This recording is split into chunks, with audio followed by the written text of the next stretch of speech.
Welcome to వి3 news లక్ష్యం సమాజహితం. నేను మీ సోని రాజ్. మరి ఇక్కడ చూసినట్టయితే సరూర్ నగర్ ఇండోర్ స్టేడియంలో మన ఆర్టీసీ కార్మికులు సకల జన సమ్మె నిర్వహిస్తున్నారు. ఇక్కడ చాలా మంది ఆర్టీసీ కార్మికులు కాకుండా జేఏసీ నేతలు, ప్రతిపక్ష నేతలు ప్రతి ఒక్కరు ఇక్కడ పాల్గొని ఈ సకల జన సమ్మెను చేయాలని చూస్తున్నారు. మరి ప్రభుత్వం వీరికి ఏ విధంగా స్పందించకుండా వీళ్ళకి వాళ్ళు అడిగిన డిమాండ్లకు కానీ సమస్యలు తీర్చకుండా వాళ్ళకి పరోక్షంగా ప్రవేశిస్తుందని చెప్పేసి మనం తెలుపొచ్చు. మరి ఇక్కడ తెలిసినట్టయితే ఇక్కడ చాలా మందిని వాళ్ళు అడిగి కనుక్కుందాం.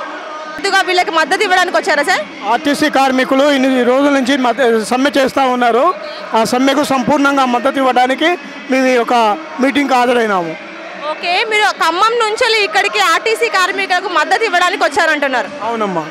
అచ్చా, ఓకే. మరి మనకి ఇప్పుడు ప్రభుత్వం చూసినట్టయితే మనకి వీళ్ళు చేసిన డిమాండ్ కానీ వీళ్ళు చేసిన సమస్యలకు కానీ మేము ఏకపక్షం అయితే వాళ్ళకి ఎలాంటి సహాయం చేయలేకపోతుంది కదా, మరి దాన్ని మీరు ఏ విధంగా వ్యవహరిస్తున్నారు సార్? ఇప్పుడు ప్రభుత్వం ఆర్టీసీ కార్మికుల పట్ల చాలా నిర్లక్ష్యంగా వ్యవహరిస్తూ ఉన్నది. ఆర్టీసీ కార్మికులు చేసేటువంటి సమ్మెలో ఉన్న అంశాలన్నీ కూడా చాలా న్యాయమైనవి. ప్రజలందరూ కూడా సంపూర్ణంగా ఆర్టీసీ కార్మికులు చేస్తున్న సమ్మెకు మద్దతు ఇస్తూ ఉన్నారు. అందులో భాగంగానే మరి ఇప్పటికైనా ప్రభుత్వం కాస్త ఆలోచించి ఈ ఆర్టీసీ కార్మికుల హక్కుల్ని ఇప్పటికైనా వాళ్ళు సాధించుకున్నారనేటువంటి ఆలోచనలో వచ్చేస్తే మంచిదని మేము కూడా భావిస్తూ ఉన్నాం. ఓకే సార్, మరి మీరు వీళ్ళు ఆర్టీసీకి మద్దతు ఇస్తున్నారు కదా సార్, మరి సిపిఐ పార్టీ నుంచి మీరు ఖమ్మం నుంచి ఇక్కడికి వచ్చి వాళ్ళకి మద్దతు ఇవ్వడానికి ఇంత దూరం వచ్చారు, మరి ఏ విధంగా వాళ్ళకి మీ సంఘీభావం తెలుపుతున్నారు? ఏ విధంగా అంటే ఈరోజు వాస్తవంగా మాకు అనేక పనులు ఉన్నప్పటికీ మా పనులన్నీ ఆపుకొని కూడా కార్మికులు చేసేది న్యాయమైంది కాబట్టి వాళ్లకు భుజంగా చేయి కలిపి మాతో పాటుగా మాతోటి కార్మికులుగా మేము వారికి మా పార్టీ తరఫున సహకరిస్తూ ఉన్నాం. అంతే. Thank you sir, thank you.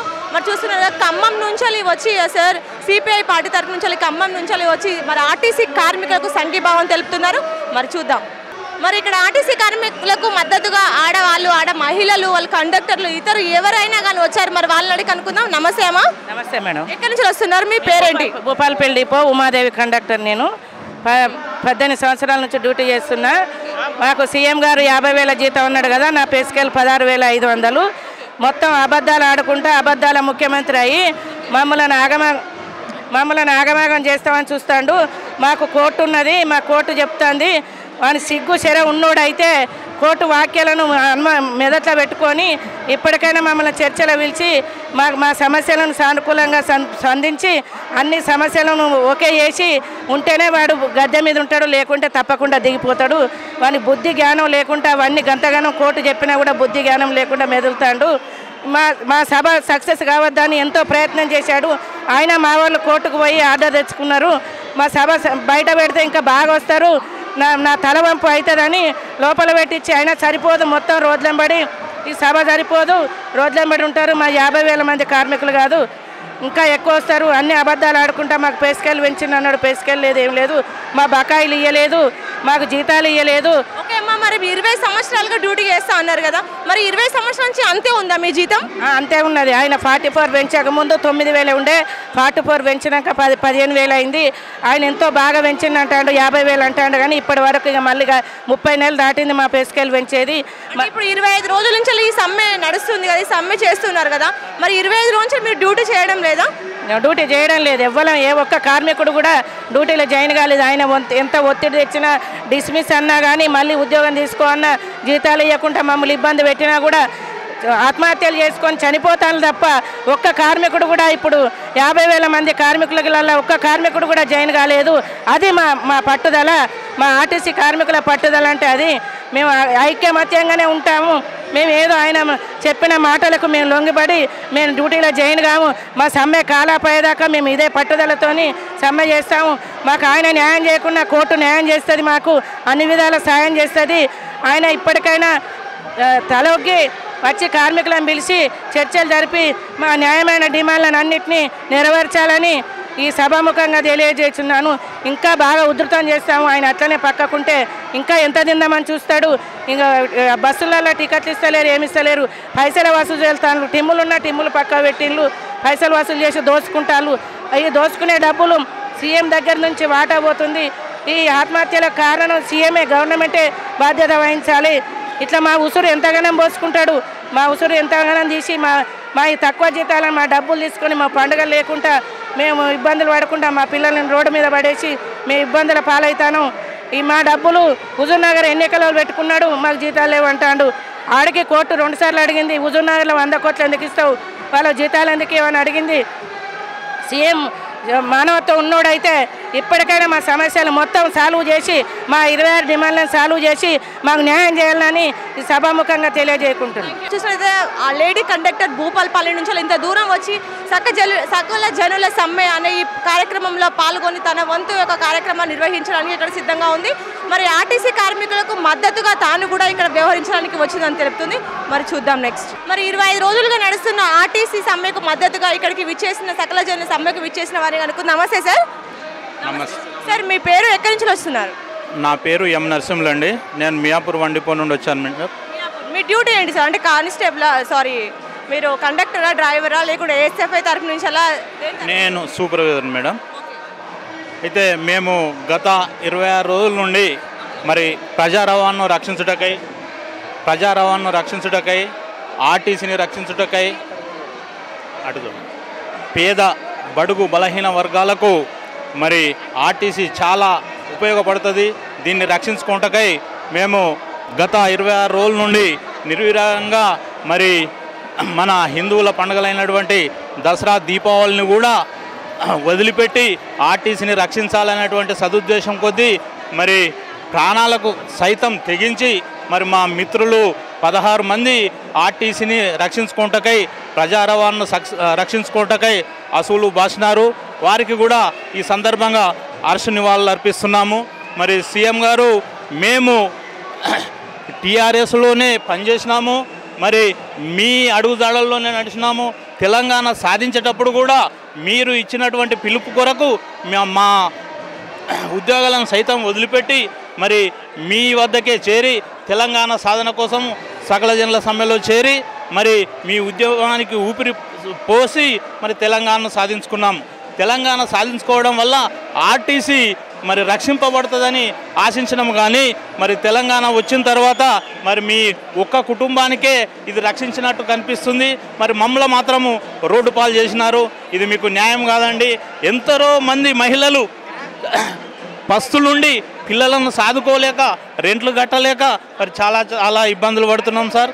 దయచేసి ఇప్పటికైనా మీరు మనసు మార్చుకొని మరి మేము కూడా మీ ప్రజలుగానే భావించి మరి ఒక సమ్మెకు ఫుల్ స్టాప్ పెట్టి మాకు మరి మేమైతే గొంతమ్మ కోరికలు ఏం కోరలేదు సార్.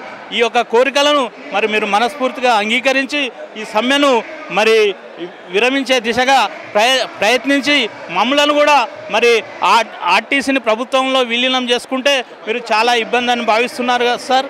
అలాంటి ఇబ్బందులు ఏం లేవు. ఎందుకంటే ఇప్పుడు ఇంతకుముందు ఆర్టీసీలో ఉన్నటువంటి కార్మికులకు మరి ప్రభుత్వం ఇచ్చినటువంటి మరి రేషన్ కార్డు కానీ, ఆరోగ్యశ్రీ కానీ మొదలగు ఫెసిలిటీస్ ఉండేవి సార్. మరి తెలంగాణ వచ్చిన తర్వాత అవి కూడా తీసేసారు. ఇప్పుడు ఆర్టీసీ కార్మికులను ఎక్కడ బ్రతుకు తెరువు లేకుండా చేస్తున్నారు సార్. మీరు ఇచ్చినటువంటి మరి ఈ సెల్ఫ్ డిస్మిస్ వల్ల మరి మా కార్మికులు చాలా బాధపడి ఉద్వేగంతో అసూలు బాస్తున్నారు సార్. మరి మేము ఎవరమో కాదు, మీ బిడ్డలమే. దయచేసి మమ్మల్ని కూడా పరిగణలోకి తీసుకొని మరి స్ట్రైక్ విరమించినట్లు చేసి మా యొక్క కోరికలను మన్నిస్తారని మేము కోరుకుంటున్నాం సార్. మీరు 26 డిమాండ్లు పెట్టినట్టు ఉంది కదా సార్. మరి 26 డిమాండ్లలో మీరు ఇంతకు ముందు కూడా ఒకసారి కేసీఆర్ చర్చించడం జరిగిందని చెప్పేసి వాగ్దానాలు వస్తున్నాయి. మరి ఆ చర్చలో ఏ డిమాండ్ పైన వారు అంగీకరించలేదా? అయితే చర్చలకు పిలిచింది వాస్తవమే, కానీ వాళ్ళు మాతోనూ ఏ డిమాండ్లు పరిష్కరించలేదు, చర్చించలేదు మేడం. ఇది చర్చించినట్టు మరి పత్రికల ద్వారా వచ్చింది తప్ప మరి మా యూనియన్ నాయకులతోని ఎలాంటి చర్చలు చర్చించలేదండి.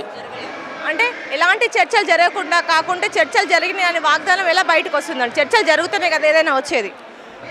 అయితే చర్చలకు పిలిచింది వాస్తవమే, కానీ అక్కడ చర్చ మాత్రం జరగలేదు. వాళ్ళు ఐఏఎస్ అధికారులను పంపించిన మాట వాస్తవమే, కానీ మరి మా యూనియన్ నాయకులను భయభ్రాంతులను చేసి మరి చర్చించినట్టు నమ్మబలికినారు తప్ప వాళ్ళు ఒక్క డిమాండ్ కూడా అగ్రి అయినట్టు మాత్రము మాకు ఎలాంటి ఇన్ఫర్మేషన్ లేదండి. Thank you. మరి చూస్తున్నారు కదా సార్ కూడా వారి యొక్క ఆర్టీసీ యొక్క వాళ్ళ వాగ్దానాలు నెరవేరాలని మనస్ఫూర్తిగా కోరుకుంటున్నారు. ఓకే, నమస్తే మేడం. చెప్పండి, మీ పేరు ఎక్కడి నుంచి వస్తున్నారు మీరు? నా పేరు మాణిక్యమ్మ, కాచిగూడ డిపో కండక్టర్ నుండి. Kacheguda depot conductor. మరి మీరు కూడా ఈ 25 రోజుల నుంచి ఈ ఆర్టీసీ కార్మికులు సమ్మె నిర్వహిస్తున్నారు. ఇప్పుడు సకల జనుల సమ్మె అని చెప్పేసి ఈ సమ్మెకు కూడా పిలవడం జరిగింది. దీంట్లో మీరు పాత్రులై వ్యవహరిస్తున్నారు కదా, ఏ ఒక్క రోజు కూడా మీరు డ్యూటీకి వెళ్ళలేదా? వెళ్ళలేదండి, వెళ్ళలేదు. డ్యూటీకి వెళ్ళకుండానే మీరు అడిగిన ఈ 26 డిమాండ్లు అవి పూర్తి కావాలని కేసీఆర్ దగ్గర నుంచి మీరు చర్చకు పిలువబడితే మీరు వెళ్ళడం జరిగిందా? మీ ఆర్టీసీ కార్మికులు ఎవరైనా చర్చలకు పిలిచారండి, ఫస్ట్ టైం కూడా చర్చలకు పిలిచారు, కోర్టుకి ముందే చర్చలకు పిలిచారు. కానీ వాళ్ళు చెప్పిందే వినాలి అన్నట్లుగా చర్చలు జరిగినాయి. ఇటువంటివి అయితే మేము ఈ చర్చను అంగీకరించామన్నట్లు అక్కడి నుంచి వెళ్ళినారండి. చర్చలు అనంటే ఒక ట్రాన్స్పోర్ట్ మినిస్టర్ ఉండాలి, తర్వాత డిపార్ట్మెంట్ అతను ఉండాలి, కార్మికుల పక్షాన నాయకులు ఉండాలండి. ఐఏఎస్ ఆఫీసర్స్ ఐపీఎస్ ఆఫీసర్స్కి తెలియదండి ఆర్టీసీ ప్రాబ్లమ్స్. సో వాళ్ళు ఐఏఎస్ ఐపీఎస్ వాళ్ళు వచ్చి మేము మాట్లాడదాము అని అంటే అసలు వాళ్ళకి ఏం తెలుసు అని మాట్లాడతారండి? మాట్లాడడానికి ఛాన్స్ లేదు కదా, వాళ్ళకి మాట్లాడడం రాలేదు. మీకు విలీనం చేయడం మాత్రమే మీ కోరిక అయితే కుదరదు, వేరే ప్రాబ్లమ్స్ ఉన్నాయి కదా వాటి మీద చర్చిస్తాము అని అంటే ప్రతి ఒక్కటి చర్చించాలి. చర్చించిన తర్వాత దానికి నష్టాలేవి లాభాలేవి, ఏవి మన డిపార్ట్మెంట్ కన్వీనెంట్, ఏవి కన్వీనెంట్ కాదు అనేది ఆలోచించి ఆ తర్వాత నిర్ణయం తీసుకోవాలండి. సో వాళ్ళు ఒకటే అది కాకుండా మాట్లాడేటట్లయితే కూర్చుంటాం మాట్లాడతాము, అది కాకుండా అయితే అని అంటున్నారు. కానీ మేము పెట్టింది 26 డిమాండ్స్. సో 26 డిమాండ్స్లో కొన్ని చెప్పండి. 26 డిమాండ్స్లో గవర్నమెంట్లో విలీనం చేయడం ఒకటి, ఆర్టీసీ బకాయిలు ఒకటి, తర్వాత నష్టాలలో ఉంది అని అంటున్నారండి. ఆ నష్టాలకి కారణము గవర్నమెంటేనండి. ఎందుకంటే గవర్నమెంట్ నుంచి కొన్ని పాసెస్ పబ్లిక్కి అనౌన్స్ చేయడం జరిగిందండి. అదేంటంటే స్టూడెంట్ పాసెస్ అని 50% కన్సలేషన్, 12 ఇయర్స్ వాళ్ళకి ఫ్రీ పాసులని, ఎన్జిఓస్ పాసులని, తర్వాత ఎమ్మెల్యే పాసులని. ఒక మాట మాట్లాడితే ఇప్పుడు ఈ ప్రభుత్వం రవాణా అనేది ఇది డబ్బులకు వ్యవహరించింది కాదు, ఎందుకంటే ప్రజలకు వాళ్ళ యొక్క సేవా కార్యక్రమంగా ప్రజలు ఇబ్బంది పడకుండా ఉండాలని చెప్పేసి అది నష్టాల వల్ల మాత్రం వచ్చేది కాదు కదండి. దానికి ఎలా నష్టాలు ఇప్పుడు ప్రభుత్వ ఆసుపత్రులు అనేవి మళ్ళీ గవర్నమెంట్ ఆర్టీసీలు అనేవి ఏంటంటే ప్రభుత్వం ద్వారా చేయబడి ప్రజలకు అందుబాటులో ఉండే విధంగా మాత్రమే జరిగేవి. మరి ఇవి నష్టాలు మీకైనట్ట లేకుంటే గవర్నమెంట్కి అయినట్ట? ఏంటండి, ఒక క్లాస్లో 100 మెంబర్స్ స్టూడెంట్స్ ఉంటారు, 100 మెంబర్స్లో ఎంప్లాయీస్ ఉండాలని లేదు కదా. ఎడ్యుకేషన్ డిపార్ట్మెంట్ లాస్లో నడుస్తుందా? నడవట్లా. హాస్పిటల్స్ లాస్లో నడుస్తున్నాయా? నడవట్లా. అంటే హాస్పిటల్ ఎడ్యుకేషన్ డిపార్ట్మెంట్ ఎలాగో మేము ఆర్టీసీని కూడా అలాగే భావిస్తున్నామండి. సో ఎడ్యుకేషన్ డిపార్ట్మెంట్లో 100 మెంబర్స్ స్టూడెంట్ ఉంటే వాళ్ళందరూ ఎంప్లాయీస్ కావాలని లేదు, ఆర్టీసీలో అన్ని లాభాలే రావాలి అన్నట్లేదు. సో నష్టాలకు కూడా కారణాలు గవర్నమెంట్ మాత్రమే. కేవలము వాళ్ళు పెట్టిన పాసెస్ వల్లనే మేము నష్టపోతాం. డైలీ వైజ్గా పాసెస్ తీసి డైలీ వైజ్గా కలెక్షన్ కట్టమనంటే ఒక్కొక్క సర్వీస్ మీద 12,000 ఈజీగా కడతాము. ఇప్పుడు 3,000 కడుతున్నాం. పాసెస్ 70%, 80% పాసెస్ ఉన్నాయి, 3,000 కడుతున్నాము. ఆ పాసెస్ లేకపోతే 10,000, 12,000 ఈజీగా కడతామండి. అట్లా ఇప్పుడు మీరు అన్నట్టుగా ఇప్పుడు పాసెస్ తీసే అంటే మరి ఇప్పుడు ఒక పేద విద్యార్థి ఉంటాడు, అతను కాలేజ్కో స్కూల్కో సంథింగ్ వెళ్ళాలి, అప్పుడు పాసెస్ లేకుంటే అతను అమౌంట్ అంటే పే చేయాలని జరగదు కదా. ఎలా తీసేయాలి అని చెప్పట్లేదండి, నష్టాలు అని చెప్తున్నారు. సో నష్టాలు అని అంటే నష్టాలు ఎక్కడున్నాయని మనం అడ్వాన్స్గా స్టూడెంట్స్ కోసం మనము స్పెండ్ చేసినాయి. మన నష్టాలు ఎక్కడున్నాయండి? వాళ్ళు బకాయిలు ఇవ్వాలి, గవర్నమెంట్ బకాయిలు ఇవ్వాలి. ఆ పాసెస్ వాళ్ళు గవర్నమెంటే మాకు బకాయిలు ఇవ్వాలండి. అవి మాకు ఇవ్వలేదు కదా.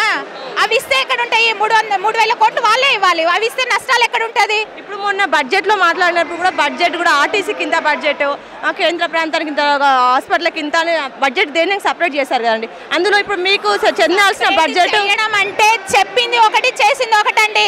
అనౌన్స్ చేశారు కానీ ఇవ్వలేదు, కొన్నే ఇచ్చారు.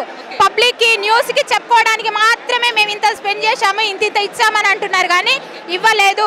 వాళ్ళను ఇప్పుడు హానెస్ట్గా నిన్న కోర్టులో జరిగిన దానికి మీరు కొన్ని చెల్లించామంటున్నారు కదా, ఏ సిచ్యువేషన్లో ఎలా చెల్లించాలి నాకు రాతపూర్వకంగా కావాలని అడిగారు. వాళ్ళ దగ్గర ప్రూఫ్ ఏమైనా ఉందా? లేదు, వాళ్ళు చెల్లించలేదు కాబట్టి లేదు. ఓకే, అంటే ఇప్పుడు మనకు చెప్పడం ఒకటి చేయడం ఒకటి జరిగింది. అలాగనే ఇప్పుడు ఆర్టీసీ కార్మికులు కూడా మేము కోరుకున్న డిమాండ్లు మాకు కావాలి అనే పట్టుదలతో మీరున్నారు, లేదు నేను చెప్పినట్టు వినాలి అనే ఉద్దేశంతో కేసీఆర్ గారు ఉన్నారు. మరి ఇప్పుడు మీ ఇద్దరిట్లో గట్టెక్కేది ఎవరు? ఒకటి అనంటే ఆర్టీసీ కోసం మాత్రమే పోరాటం చెయ్యట్లేదండి మేము. ఈరోజు కేసీఆర్ ప్రైవేటీకరణ 30% ప్రైవేటు బస్సెస్ని పెడతా అంటున్నారు. 30% బస్సెస్లో మన పాసులు నడుస్తాయా? మన పిల్లల పాసులు నడుస్తాయా? మన ఎమ్మెల్యే పాసులు నడుస్తాయా? రిజర్వేషన్స్ నడుస్తాయా? వాళ్ళు పర్సనల్గా వాళ్ళు రిజర్వేషన్ చేసుకుంటారు, వెళ్ళిపోతారు. అమౌంట్ డిపార్ట్మెంట్కి కానీ గవర్నమెంట్కి కానీ వెళ్తుందా?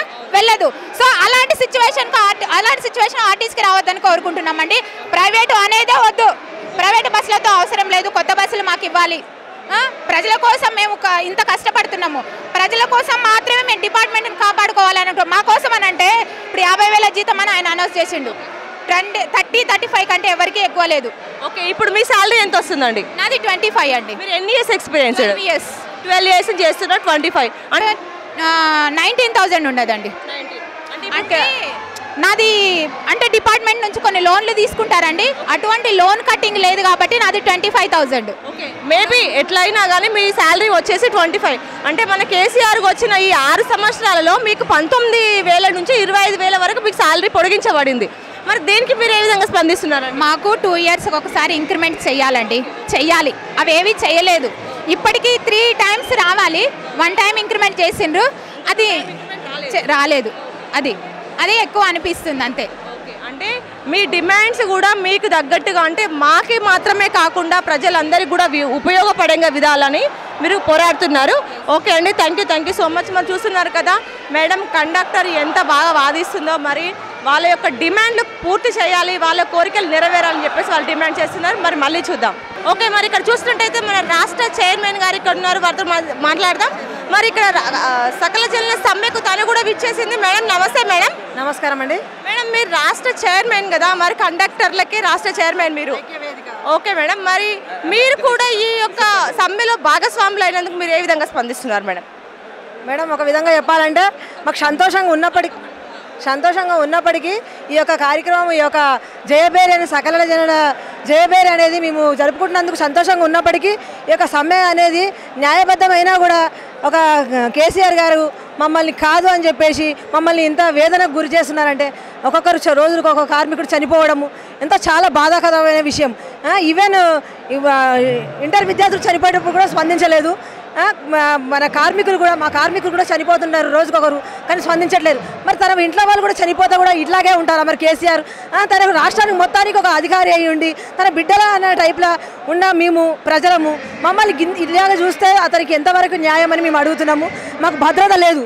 ఎట్లా అంటే ఒక కండక్టరు ఉద్యోగం చేస్తుంటే ఎన్ని బాధలకైనా ఇది చేస్తూ ఉంటారు డ్రైవర్ కండక్టర్, కానీ మాకు మాత్రం అప్పుడు భద్రత లేదు. ఇప్పుడు తాత్కాలికంగా ఉన్న డ్రైవర్ కండక్టర్లకు ఒక పోలీసుని ఇచ్చి వాళ్ళకి భద్రత అనేది పంపిస్తున్నారు. అంటే మేడం ఇప్పుడు మీరు పోలీసులు ఇచ్చి భద్రత పంపిస్తున్నారు అంటే దానికి గల కారణం ఏంటంటే మీరే కదా మేడం, ఆర్టీసీ డ్రైవర్లు కండక్టర్లే బస్సులు నడవద్దు అనే ఒక ఉద్దేశంతో బస్సుల పైన కానీ కండక్టర్ దాడి చేయడం జరుగుతున్న ఉద్దేశంతో మాత్రమే ఒక కానిస్టేబుల్ని కానీ ఒక సిఐని కానీ ఇచ్చిన పంపించడం జరుగుతుంది కదా మేడం? మేడం మేము అసలు మా ఆస్తులు మేము ఎందుకు ధ్వంసం చేసుకుంటాం మేడం? మేము ఎప్పుడూ మా ఆస్తులు మేము ధ్వంసం చేసుకోము. మా ఆస్తులు మాకు కావాలి, మాకు కొత్తమైన బస్సులు కావాలి, ప్రజలకు మెరుగైన సేవలు మేము అందించాలని మేము ఒక మీడియా ద్వారా మేము కోరుతున్నాం. ప్రజలందరికీ మేము సందేశం తెలియజేస్తున్నాం. మా యొక్క ఈ దీక్ష అనేది మా యొక్క జీతాల గురించి కాదండి. మీకు చేతులెత్తి దండం పెడుతున్నాను మీ అందరికీ. ఇది అనేది మనకు కొత్త బస్సులు కావాలి. మనకు ఆర్టీసీ అనేది నేడు ప్రాగటూల్స్, హెచ్ఎంటీ, ఆల్విను ఇట్లాంటివి ఏవైతే ఉన్నాయో అవన్నీ ఇప్పుడు లేకుండా అయిపోయినాయి, కనుమరుగని. ఇక ముందు మేము బుక్కులలో చూసుకోకుండా మా పిల్లలు కూడా చూసుకోకుండా ఆర్టీసీని ముందు తరాలకు మేము సేవలు అందించాలి అని అంటే మన ఆర్టీసీని మనం కాపాడుకోవాలి. ప్రతి ఒక్కరికి పల్లె బస్సులలో ఇప్పుడైతే ప్రైవేటీకరణ అంటున్నారండి. ప్రైవేటీకరణ అంటే ఒక్కరిని తీసుకుపోరండి, అది తక్కువ వచ్చిందంటే ఈవెన్ నాదే సొంత వెహికల్ ఉందనుకో, కలెక్షన్ తక్కువ వస్తుంది అని అంటే నేనే బస్సును తీసేస్తా. అట్లాంటప్పుడు ప్రభుత్వ రంగ సంస్థ అయితే ఒక్క ప్యాసింజర్ ఉన్నా పర్లేదు, మేము కరెక్ట్ సేవలను అందించి నైట్ 11:30, 12 అయినా పర్లేదు వాళ్ళ ఒక గమ్యస్థానానికి మేము చేరుస్తాం డ్రైవర్ కండక్టర్లుగా. కానీ అంత బాధ్యతగా వాళ్ళు ఉంటారా? రేపు అంత బాధ్యతగా మీకు ఒక ప్రైవేటుగా మీరు అనే డిమాండ్స్ అన్నీ బాగున్నాయి, కానీ మేడం మరి ఒక్క డిపోకి వచ్చేసి ఒక 20-30 బస్సెస్ కావాలి అంట. మరి ఒక 20-30 బస్సెస్ గవర్నమెంట్ నుంచి వెళ్ళి మనకి కావాలి అంటే ఒక్క బస్కి మినిమం మనం 30 lakhs దాకా పే చేసే తప్ప ఒక బస్ రాదు. అలాంటిది ఒక 30 బస్సెస్ అంటే మ్యాక్సిమం మోర్ అమౌంట్ అవుద్ది. మరి అది కూడా గవర్నమెంట్ భరించాలి అంటే అంత బడ్జెట్ మన దగ్గర లేదు అంటున్నాడు కదా కేసీఆర్. మరి దానికి మీరేమంటున్నారు మేడం? మాకు ఇచ్చేవి ఇస్తే మాకు ఉంటాయండి. మాకు ఇచ్చే మా బకాయిలు మాకు చాలా మటుకు గవర్నమెంట్ తరఫున ఇచ్చేది ఉంది. ఇరు రాష్ట్రాల మధ్య మాకు వచ్చే బకాయిలు ఉన్నాయి. అవి మాకు ఇస్తే జిహెచ్ఎంసీ తరఫున కూడా మాకు వచ్చేది ఉంది. అవి ఇస్తే మాకు సరిపోతుంది. ఎందుకు ఎన్ని తీసేస్తారు ఇట్లా చెప్పండి. ఇది ప్రభుత్వ రంగ సంస్థ అని, కాకపోతే లాభ నష్టాలతో ఉండదండి. లాభ నష్టాలతో విద్య కానీ, వైద్యం కానీ, ప్రజా రవాణా లాభ నష్టాలతో ఉండదు. ఇవన్నీ కేసీఆర్ అనడము చాలా ఘోరమైన పరిస్థితి. మొండి వైఖరి మా పట్ల విధిస్తున్నాడు. ఇది మాత్రం మేము చాలా ఖండిస్తున్నాము. చాలా బాధతో కూడుకున్నది అయినప్పటికీ ఇంతమంది మేము పిల్ల పాపలతో మా యొక్క కుటుంబాన్ని తీసుకొని మేము ఇంత ఎత్తున వచ్చినాము అని అంటే మా యొక్క నినాదము అక్కడ గవర్నమెంట్కే కాదు, ఇక రాష్ట్ర ప్రజలకే కాదు, ఒక దేశ ప్రజలకు కూడా మా యొక్క నినాదాన్ని మేము తెలియజేయడానికి ఈరోజు భారీ ఎత్తున రావడం జరిగిందండి. Madam thank you. మరి ఇప్పుడు మీరు రాష్ట్ర చైర్మన్గా మీరు అందరూ మీకు ఇప్పుడు జేఏసీ కానీ పోతే సిపిఐ వాళ్ళు కానీ ఇతర ప్రతిపక్షాలు ఎవరైనా అందరూ ప్రతి ఒక్కరు సపోర్ట్ చేస్తున్నారు. బట్ కేసీఆర్ మాత్రం ఎందుకు తనకు అగ్రి కావడం లేదు? తను ఎట్లా అగ్రి అవుతాడండి? ఆల్రెడీ తను ఒప్పందాలు ఏమున్నాయి మనం రోజైతే న్యూస్లో అయితే చూస్తూనే ఉన్నాము. తెలిసిన విషయాలు మేము ఇంతకుముందు నుంచి తను ఎప్పుడైతే హుజూర్ నగర్లో గెలిచిండు అన్నప్పుడు అప్పుడు బయటకు వచ్చిండు ప్రెస్ ద్వారా. అప్పటి వరకు తను ఒక్క మాట స్పందించలేడు. ఒక కార్మికుడు చనిపోయిందన్న ఎంతమంది ఆత్మఘోషలు వినిపిస్తున్నా కూడా తను బయటికి రాలేడు. ఏమైనా వచ్చిందంటే ప్రెస్ ద్వారా బయటకు వచ్చిండు. అప్పటి వరకు ఏంటంటే తనకున్న ఎవరికైతే ఇప్పుడు మేఘా కృష్ణారెడ్డికి ఆస్తుల ద్వారా పెట్రోల్ బంకులు ఒక్కరికి అన్ని గణమెట్లు ఇస్తాడు. డబ్బులు రావా? మాకు వచ్చే ఎందుకు ఇవ్వరు? ఎందుకంటే తనకు ఉన్నాయి ప్రైవేట్గా తనకు లాభం ఉంది కాబట్టి మా అందరినీ ఈ విధంగా గోస పెడుతుంటే కానీ వీళ్ళందరినీ కొద్దిగా తీసేయాలి. ఒక్కసారి తీసేస్తే మన ప్రజలు కూడా ఒప్పుకోరు, మేము కూడా ఒప్పుకోం. దాన్ని ఏంటంటే కొద్దిగా రోజు కొంచెం తీసేస్తే తర్వాత కనుమరుగు అయిపోతుంది. అప్పుడు ఎవరు అడగరు. అదే ఫస్ట్ తీసేసినాం అనుకో ప్రజలు కూడా వెత్తన ఎగిసిపడతారు. మేము చెప్పినప్పుడు ప్రజలకు ఎవరికి అర్థం కాలే. మీడియా నమస్కారం పెట్టి చెప్తున్నా, మీకు కూడా అర్థం కాలే ఫస్ట్. ఎందుకని ఉండే కన్స్టిట్యూషన్ పాసులు పోతాయి, ప్రెస్ వాళ్ళకు పోతాయి, పిల్లలకైతే కానీ స్కూల్ పిల్లలకు, కాలేజీ పిల్లలకు, ఎమ్మెల్యేలకు, ఎమ్మెల్సీ వాళ్ళకు కూడా మేము ఈ రోజు నాడు ఫ్రీగా తీసుకుపోవడం జరుగుతుంది బస్సులో. అదే ప్రైవేట్ వ్యవస్థ అయితే తీసుకుపోతారా? తీసుకుపోరు. కాబట్టి మేము ఏమంటున్నామంటే ప్రజల గురించి, రేపు మా పిల్లల భవిష్యత్తు గురించి, ఇప్పుడు మన భవిష్యత్తు గురించి 5 ఏళ్ళ నుండి వెళ్ళిపోయే తను అలా మాట్లాడడము చాలా ఘోరము. మేమేంటంటే ఈ రాష్ట్రానికి మా యొక్క సేవలు అందించాలి, ఈ యొక్క ఆర్టీసీ ఎప్పటికీ ఉండాలని మేము కోరుకుంటున్నానండి. Media thank you so much. మరి చూస్తున్నారు కదా మేడం ఏమంటున్నారంటే మేము అడిగే ప్రతి ఒక్క సమస్య కానీ డిమాండ్ కానీ మాకు సమబద్ధంగా ఉన్నాయి, మేము అడిగే డిమాండ్లు అన్ని పరిష్కరించాలి అని చెప్పేసి కేసీఆర్ వాళ్ళు నిదానం చేస్తున్నారు. ఇక్కడ సకల జన సమ్మె నిర్వహించి వారి యొక్క కోరికలు డిమాండ్లు తీరాలని కోరుకుంటున్నారు. మరి చూద్దాం మళ్ళీ. ఓకే మరి సార్ చెప్పండి, మీ మాటల్లో మీరు ఏ విధంగా వ్యక్తం చేస్తున్నారు? సార్ మేడం ఇప్పుడు మాకు మీడియా తరఫున మేము ఎక్కువ చేస్తున్నాం. మాకు ఆర్టీసీ వాళ్ళకు చాలా జీతాలు ఉన్నాయి. దాదాపు 2014 నుంచి మాకు ఇంతవరకు కూడా మరి ఆర్టీసీకి ఎలాంటి రాయితీలు లేకుండా ఆర్టీసీని మొత్తం రోజు నిర్వీర్యం చేసుకుంటూ వచ్చేటువంటి పిఎఫ్ కానీ సీసెస్ కానీ మాకు అమౌంట్ వాళ్ళు వాడుకుంటున్నారు. అదేవిధంగా రియంబర్స్మెంట్గా పిల్లల బస్ పాస్ కానీ, వికలాంగులు కానీ, పోలీసు వారు కానీ ఇలాంటి పాస్ రిబన్స్ మాకు వేయకుండా మరి ఇప్పుడు 2014లో డీజిల్ రేటు ఉన్నటువంటి రేటు ఇప్పటికీ రేటు చూస్తున్నట్లయితే 40 రూపాయలు ఫరక్ ఉంది. అప్పుడు రేటు పెంచేంత రేటు పెంచలేదు. కాబట్టి మాకు డైలీ బస్సులు నచ్చినప్పుడు కూడా 11 కోట్ల ఆదాయం వస్తుండే, 15 కోట్ల ఖర్చు వస్తుండే. కాబట్టి 2 కోట్ల అప్పు అవుతుంది ప్రతి రోజు కూడా. కాబట్టి ప్రైవేటు వాళ్ళు ఇస్తారని కేసీ అంటున్నారు. కాబట్టి ఇది పల్లెలకు బస్సులు కానీ, ఆర్టీసీలో, జిహెచ్ఎంసీలో, గ్రేటర్ హైదరాబాద్లో ఉన్నట్టు బస్సులు కానీ దీని ద్వారా లాస్ వస్తాం. వాస్తవంగా ఎంత వాళ్ళ ఈ రోజునట్టు రాజకీయ నాయకులు వాళ్ళ స్వార్థం గురించి వాళ్ళ యొక్క స్కీమ్ల గురించి వాడుకుంటారు తప్ప మాకు ఖచ్చితంగా ఆర్టీసీ లాభాలు ఉంటాయి. ఖచ్చితంగా మాకు ఆర్టీసీని మరి కేసీఆర్ గతంలో చెప్పాడు, ప్రభుత్వ రంగ సంస్థల్లో సమానంగా మాకు జీతభత్తా ఇస్తున్నాడు, ఆర్టీసీ కాపాడుతుంది. కాబట్టి మా ప్రభుత్వం విలన్ చేశాక మీ సమ్మె ఆపే ప్రసక్తి లేదు. జేఏసీ కన్వీనర్ సంజీవ్ రెడ్డి గారు ఉన్నారు, వారితో మాట్లాడదాం. నమస్తే సార్. సార్ మరి మీరు ఈ యొక్క సమ్మెలో పాత్రులై బాధ్యత వహిస్తున్నారు. బట్ మరి మనకి ఇన్ని ప్రతిపక్ష నేతలు ఇన్ని మనకి సపోర్ట్ చేస్తున్నా కానీ కేసీఆర్ మాత్రం లొంగి మీరు చేసిన డిమాండ్లకు మేము సై అని ఎందుకు సై అనట్లేదు సార్? మీకు గౌరవ ముఖ్యమంత్రి గారు వారి యొక్క మొండిపట్టు పడుతూ ఏదైతే మన ప్రజా రవాణా వ్యవస్థని ఖచ్చితంగా ప్రైవేటీకరణ చేయడానికే తను సిద్ధమైండు. అందులో భాగంగానే ఎంతమంది మద్దతు తెలిపినా కానీ మరి ఆయన నేను ప్రైవేట్ వ్యక్తులకు ఇచ్చినటువంటి మాట ఎక్కడ పోతుందని చెప్పేసి అదే మేఘా కృష్ణారెడ్డి గారికి కానీ మళ్ళీ మహిమము రమేశ్వరరావు గారికి కానీ వాళ్ళందరికీ ఆల్రెడీ అగ్రిమెంట్ చేసుకొని ఇప్పుడు ఏదైతే మా కార్మికుల డిమాండ్లు నెరవేర్చమంటే ఇవి న్యాయమైనవి, గొంతమ్మ కోరికలు కూడా కావు. ఇవి కనీసం మినిమం ఒక సామాన్య పౌరుడికి ముందడ పెట్టినా కానీ ఆర్టీసీ కార్మికుడికి తప్పని పరిస్థితిలో ఈ సమస్యలు తీర్చాలని ఎంతమంది చెప్పినా కానీ ఆయన ముందస్తుగా ఇతరులకు అగ్రిమెంట్ ఇవ్వడం వల్లనే మరి ఆయన కాలయాపన చేస్తున్నాడు. ఇది మరి ఇంతకు ముందుకు ఇలాంటి మనం ఇంతకుముందు 2007లో కానీ 15లో కానీ ఇలాంటి చేసాం. బట్ ఇంత తీవ్రంగా ఎప్పుడు మనం ఇలాంటి సమ్మెలో ఆర్టీసీ వాళ్ళు చేయలేదు. బట్ మరి ఇప్పుడు ఇంత తీవ్రంగా మీరు స్పందిస్తున్నారు. మరి మీ 26 డిమాండ్లలో ఏ ఒక్కటి కూడా మీకు నెరవేరలేదు. ఇప్పుడు మీ 25 రోజుల నుంచి మీరు ఇంత చేస్తున్నా కానీ ఏ ఒక్కటి కూడా డిమాండ్ కాలేదు. మిమ్మల్ని చర్చలకు పిలవడం జరిగిందా లేక మీరు పిలిచినా వెళ్ళలేదా? యావత్ తెలంగాణ ఉద్యమం లోపల ఆంధ్ర పాలకుల నుండి ఎలాగైనా రక్షింపబడాలా, మన తెలంగాణ సమాజంకు నీళ్లు నిధులు ఉద్యోగాలు వస్తాయన్న ఆశతోనే అప్పటికి ఉన్నటువంటి తెలంగాణ కార్మికులు ఆర్టీసీ కార్మికులు ఎంతో మగ్గుతున్నారు. అందులో భాగంగా ఒక ఉద్యమ నాయకుడిగా వచ్చిండు కదా పెద్ద మనిషి అనే నమ్మకంతో మేము ఆయన మీద నమ్మకం పెట్టుకునేటిమి. మరి అప్పుడున్న కేసీఆర్ గారు వేరున్నారు. మరి ఇప్పుడు ఏదైతే మాకు ప్రలోభాలు పెట్టి మినిమం ఎలాంటి ఇది లేకుండా కనీసం జీతాలు ఇప్పిస్తామని మేమే మన తెలంగాణ వచ్చిన తర్వాత ఫస్ట్ ఆర్టీసీ కార్మికులకు ఫస్ట్ విలీనం చేస్తా లేకుంటే సమానంగా వేతనాలు ఇస్తా అని చెప్పేసి చెప్పడం జరిగింది. ఆయన చెప్పినటువంటి మాటలకు ఒక జింకలా మేము ఈరోజు బలైనమే తప్పించి మేము మోసపోయినాము తప్పించి ఇంకోటేం లేదు. ప్రతి ఒక్కరికి ఒకసారి అవకాశం ఇచ్చి చూద్దాం, కొత్తగా వచ్చిన తెలంగాణ అని చెప్పేసి వేడి చేయడం జరిగింది.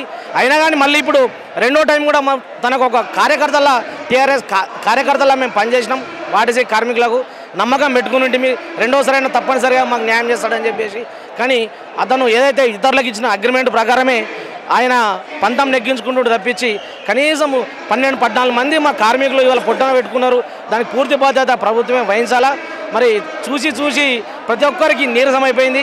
ఇక తప్పని పరిస్థితి లోపలనే పోరాటం చేద్దామనే ఉద్దేశంతో బయటకు రావడం జరిగింది తప్పించి ఒక ఆయన మీద ప్రత్యేకమైన శత్రుత్వం ఎలాంటిది లేదు. మాకు ఒక తెలంగాణ ప్రాంత ముఖ్యమంత్రి గారు ఉన్నారు. తెలంగాణ ప్రాంత కార్మికులకు ఖచ్చితంగా న్యాయం అవుతుంది అనేది ప్రతి ఒక్కరు ఈరోజు సకల జనుల సమ్మె ఇంత సక్సెస్ కావడానికి ఆయన ముఖ్యమంత్రి కావడానికి ప్రధానంగా ఆర్టీసీ కార్మికులు అనేది చిన్న పిల్లవాడితో సహా చెప్తాడు. ఈరోజు ఆ విద్యార్థి సంఘాలు ఆర్టీసీ కార్మికులు ఉద్యోగ సంఘాలు లేకుంటే ఇక్కడ ఈ పోరాటం సాధ్యమయ్యేదా? ఈ ప్రతిపక్ష పార్టీలు అప్పుడు ప్రతిపక్ష పార్టీలు అన్నింటిని కలుపుకున్నాము. మరి ఇప్పుడేమో వేరే పార్టీలతో వెళ్తున్నామని చెప్పిండు. మరి ఇంతకుముందు అయితే న్యాయపరంగా మేము చట్టబద్ధత 40 రోజుల ముందే ఇచ్చినాం. ఇప్పుడు మేము గతంలో అయితే ఎలాంటి సమ్మెకు ఆయన పిలుపు మేరకే మేము ఆ రోజు సమ్మెలోకి పోవడం జరిగింది. ఆ రోజు లేని చట్టాలు ఇప్పుడు ఎలా గుర్తుకొస్తున్నాయో మరి గౌరవ ముఖ్యమంత్రి గారు కూడా ఆలోచన చేయాలి. Thank you sir. మరి చూస్తున్నారు కదా, ఇక్కడ చూసినట్టయితే టోటల్గా 50,000 మంది ఆర్టీసీ కార్మికులు ఇక్కడ సకల బేరీ సమ్మె అనే ఒక మీటింగ్ ఏర్పరచుకొని వాళ్ళ యొక్క కష్టాలు, బాధలు, సమస్యలు, డిమాండ్లు ప్రతి ఒక్కటి మన కేసీఆర్ వరకు చేరాలి. అతను మమ్మల్ని చర్చకు పిలవాలి, మా కష్టాలు, బాధలు అతను పట్టించుకోవాలి. వారు మా యొక్క డిమాండ్లను పరిష్కరించి మమ్మల్ని ఆర్టీసీని గవర్నమెంట్లో విలీనం చేసుకోవాలని వాళ్ళు కోరుతున్నారు. మరి చూస్తూనే ఉండండి వీటి న్యూస్ లక్ష్యం సమాజహితం. నేను మీ సోనిశ్రాజ్, కెమెరామ్యాన్ చిన్నతో.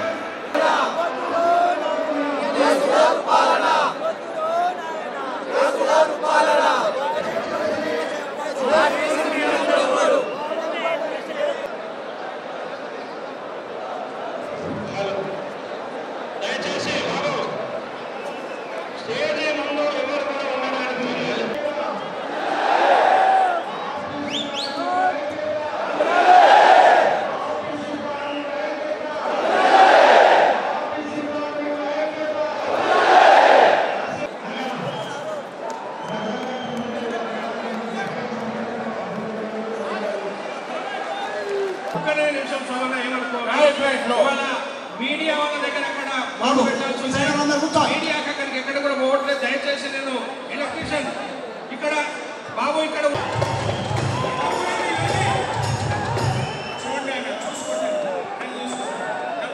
మరి ఆర్టీసీ ఆస్తులను కాపాడుకుందామంటూ ఆర్టీసీ కార్మికులు సమ్మె చేస్తున్నారు. వారితో మాట్లాడదాం. నమస్తే సార్. నమస్తే మేడం. మీ పేరు, మీరు ఎక్కడి నుంచి వచ్చారు? హరికృష్ణ, సిద్దిపేట నుంచి వచ్చాను. సిద్దిపేట నుంచి అంటే మీరు ఆర్టీసీ డ్రైవరా? లేదు, మెకానిక్. నేను ఆర్టీసీ మెకానిక్లు అంటే ఆర్టీసీ మెకానిక్ షెడ్లో వర్క్ చేస్తారు. ఓకే, మరి మీరు కూడా ఆర్టీసీ సమ్మె చేయడానికి గల కారణాలు ఏంటి సార్? మేడం, మాకు దాదాపు ఒక 87 సంవత్సరాల నుంచి ఉన్న ఈ ఆర్టీసీ సీఎం గారు 70 ఏళ్ళు కూడా లేడు. అంటే సీఎం పుట్టక ముందే ఆర్టీసీ పుట్టింది. బాగా గుర్తుంచుకోవాలి ప్రజలు కానీ అందరూ కానీ. ఎందుకంటే 87 సంవత్సరాల నుంచి నడుస్తున్న ఈ ఆర్టీసీని ఇవాళ అవసరమే లేదని మాట్లాడడం, అక్కడ లేదని మాట్లాడడం ఇది కరెక్ట్ కాదు. సీఎం గారు ఈ అవసరానికి ప్రైవేట్కు అప్పచెప్పడమే తప్ప ప్రజలను మోసం చేయడము, కార్మికులను మోసం చేయడమే నీ హక్కు అన్నట్టుగా తయారైంది. ఇది కరెక్ట్ కాదు సీఎం గారు. ఎంతకైనా ఈ ప్రజలు మీ ప్రజలే కాబట్టి మేము ఎన్నుకున్నాం, మీరు సీఎం కాబట్టి నన్ను అద్దుకొని అందరినీ ఒక మెట్టు దిగైనా నీ మనసు పెద్ద చేసుకొని మా అందరినీ దగ్గర తీసుకొని ఈ ఆర్టీసీని కాపాడాలని, ప్రైవేట్ పరం చేయొద్దని, ఈ డిపోలను జాగలను ఏ విధంగా ఉన్నానో అదే విధంగా ఉంచి కొత్త బస్సులు కూడా హైయర్ బస్సులు తీసుకుంటున్నారు. అవి కూడా ఒక ఆర్టీసీకే ఇవ్వాలి కానీ అదర్ కాంట్రాక్ట్స్ కానీ అదర్ మెంబర్స్ కానీ ఎవరికి ఇవ్వకూడదని నా యొక్క వినవి. ఓకే సార్, మరి మీరు ఇంత బాగా ఆర్టీసీ మీరు ఒక 97 డిపోలు ఉన్నాయి మనకి మొత్తం. ఇప్పుడు 97 డిపోల నుంచి ప్రతి ఒక్క ఆర్టీసీ కార్మికుడు కానీ ఆర్టీసీలో పనిచేసే వ్యక్తి కానీ ఈ సమ్మెకు విచ్చేసారా సార్? మేడం దాదాపు ఎక్కడ ఒక్కరు కూడా వెనక లేరు, ప్రతి ఒక్కరు ముందుకు అడిగేసి వచ్చినారు కానీ తోటి భార్యలను పిల్లలను కూడా తొలకొచ్చిన చూస్తున్నారు. మీరు కూడా స్టేడియంలో ఎంతమంది ఉన్నారు, బయట కూడా ఆవరణలో రోడ్డు మీద ఎంతమంది ఉన్నారో చూస్తున్నారు మేడం. మీరు కూడా అందరు లైవ్ కూడా చూస్తున్నారు ఎక్కడ ఎంతమంది వచ్చారు. ఈ టీవీలు కూడా మంత్రులు, సీఎంలు, ఎమ్మెల్యేలు, ఎంపీలు కూడా అందరు చూస్తున్నారు. ఇప్పటికైనా మీ మంత్రులు కానీ ఎమ్మెల్యేలు కానీ ప్రతి ఒక్క లీడర్లు అందరూ కలిసి మాకు సపోర్ట్ ఇచ్చి మాకు సహకరించి మా కార్మికులను అడ్డుకొని ఇప్పటికైనా మీరు మా సమస్యలను పరిష్కరించాలని ఈ సభ ముఖ్యంగా సీఎం గారికి కోరుతున్నాను. ఓకే సార్, మరి మీ డిమాండ్లు, మీ 26 డిమాండ్లు ఉన్నాయి. 26 డిమాండ్లో ఇప్పుడు మీరు ఒక ప్రెస్ మీట్ పెట్టాను, ఒకసారి మిమ్మల్ని చర్చలకు పిలిచాను అని చెప్పేసి మన కేసీఆర్ వ్యక్తం చేస్తున్నారు. మరి మీ 26 డిమాండ్లలో ఏదైనా ఒక డిమాండ్కు సరే అన్నారా?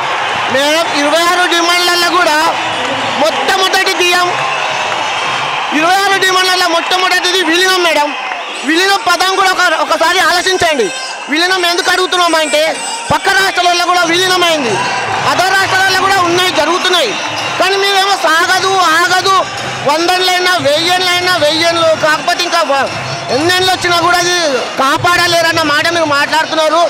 మీరు అనుకుంటే నిమిషంలో కూడా జరిగిపోతుంది. వాస్తవానికి ఇదేమో నష్టంలో లేదు. వాస్తవానికి అన్ని రకాలుగా లాభాలే ఉన్నా కూడా సరైన రీతిలో తీసుకోపోక మమ్మల్ని మా మీద ఎత్తుతున్నారు ఆ నష్టాలని. థ్యాంక్ యూ అండి. మరి నమస్తే సార్. ఈరోజు మీ పేరు ఎక్కడి నుంచి వచ్చారు? నా పేరు భాస్కర్, మహబూబ్నగర్ డిపో.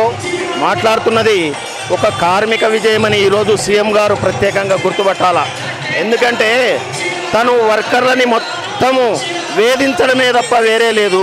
ఈరోజు బంగారు తెలంగాణ అని చెప్పి ఓట్లేసే ప్రతి కార్మికుడు సకల జనుల సమ్మె అనేది ఎప్పుడైతే చేసినామో ఆ రోజు తెలంగాణ వచ్చింది. కానీ ఈరోజు సకల జనుల బేరి అంటే రణబేరితో ఈరోజు యుద్ధం చేయడానికి వచ్చినాం. ప్రతి కార్మికుడే కాకుండా ఇతర పార్టీలు మొత్తం ప్రతి కార్మికులతో ప్రజలు కూడా మనకు ఎంత ఉత్సాహంతో ఈరోజు వచ్చిందంటే అది గమనించాలి కేసీఆర్ గారు. ముఖ్యంగా మీకు ఏంది అంటే ఈరోజు విలీనమని కాదు, ప్రత్యేకంగా కార్మికులకు సత్వరమే మీరు ఏం చేస్తున్నారని మీరు గమనించాలి. ఎందుకంటే ప్రతి కార్మికుడు కోరేది ఏం కోరుతున్నాడు? మంచి కోరుతున్నాడు. ప్రతి కార్మికుడు కోరుకోవాల్సింది మంచి చేయాల్సిందిగా కోరుతూ ఇదే ఈ రణబేరికి ఈరోజు ప్రతి కార్మికుడు యుద్ధానికే వచ్చిందని చెప్పి మీకు గుర్తు చేస్తున్నాం. సార్, మరి ఇప్పటికే ఆల్రెడీ 25 రోజుల నుంచి సమ్మె కొనసాగుతూనే ఉంది. మరి ఇంకా ఎన్ని రోజులు డిమాండ్లు కానీ మీ కార్మికులు ఎన్ని రోజులు ఈ సమ్మె నిర్వహించగలుగుతారు? ఈ సమ్మె పరిష్కారం అయ్యే వరకు ప్రతి కార్మికుడు రణబేరిగా యుద్ధం చేయడానికే వచ్చినప్పుడు వెనకం చేసే ప్రసక్తే లేదు. ఎందుకు అంటే 49,000 మందిని రెండవ రోజు డిస్మిస్ అన్నాడు. సెల్ఫ్ డిస్మిస్ అయితే ఈ రోజు వరకు 49,000 మందిలో ఆయన ప్రకటించిన కార్మికుల్లో ఏ ఒక్క కార్మికుడైనా డ్యూటీకి పోయిందా? అదే మీకు ప్రశ్న విసురుతున్నాం ఈరోజు. Thank you sir. మరి వాళ్ళందరూ ఆర్టీసీ కార్మికులు వాళ్ళ యొక్క విరమించుకునే ప్రసక్తే లేదు. ఎట్టి పరిస్థితుల్లోనూ మన కేసీఆర్ మా యొక్క వాదనలు, మా యొక్క డిమాండ్లు, మా యొక్క సమస్యలు పరిష్కరించాలని కోరుతున్నారు. చూస్తున్నామండి విత్ న్యూస్ లక్ష్యం సమాజహితం. నేను మీ సోనిష్ రాజ్, కెమెరామెన్ చిన్నతో.